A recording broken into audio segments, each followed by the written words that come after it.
Which of the following statement relating to the osteomyelitis is false? So it is direct question that which is not the correct statement regarding the osteomyelitis. That means we have to know details about the osteomyelitis. So which is not true? First of all, let's see the following answering points. It is a hematogenous spread in most of the cases. It is due to Staphylococcus aureus in 50% cases. Should be treated aggressive surgical debridement initially. Plain radiograph may be normal in earlier stages. The presence of associated septic joint involvement will significantly alter the management. So which of the following is not true regarding the osteomyelitis? So first of all, see the osteomyelitis. The osteomyelitis, it is the infection of the bone and bone marrow. So osteomyelitis, it is infection of the bone and bone marrow, not only the bone. So when there is infection of the bone, including the bone marrow, it is the osteomyelitis. And what are the cause? The most common cause is Staphylococcus aureus, but sometimes there may be Streptococcus species and also the Salmonella. So the patient who suffer from the sickle cell, they usually caused by the Salmonella species. And what are the clinical points? The clinical feature of the osteomyelitis. The patient, or the usually osteomyelitis occurs in case of the school going children. So what occurs in case of the school going children? Suddenly fall, or there is a trauma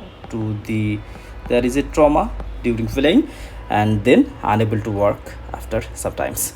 And the clinical feature also, there is the pain, fever and erythema. So pain, fever and erythema, that means there is a signs of inflammation present in the affected area. And what are the investigation? In investigation, it is the X-ray. But initially or earlier phase of the osteomyelitis, the change is usually not visible on the X-ray. And what the clinical feature? The clinical feature is the lytic center with a ring of sclerosis, and it develops after 2 to 3 weeks later.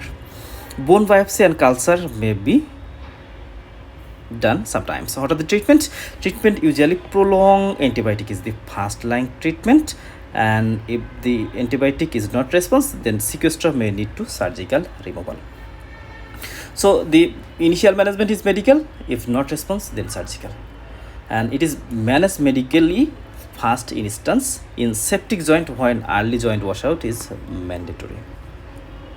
So now see which is not true regarding the osteomyelitis. That means the false statement regarding the osteomyelitis is the there should be aggressive surgical debridement initially. It is not true, because the surgical debridement is the very late option. It is not the first option for treatment of the osteomyelitis. Other options here, such as it in the result of the hematogenous spread in most of the cases. It is true, because osteomyelitis is mostly by the hematogenous route, and acutely it is named as acute hematogenous pyogenic osteomyelitis. In acute case, most of the cases are spread by the hematogenous route.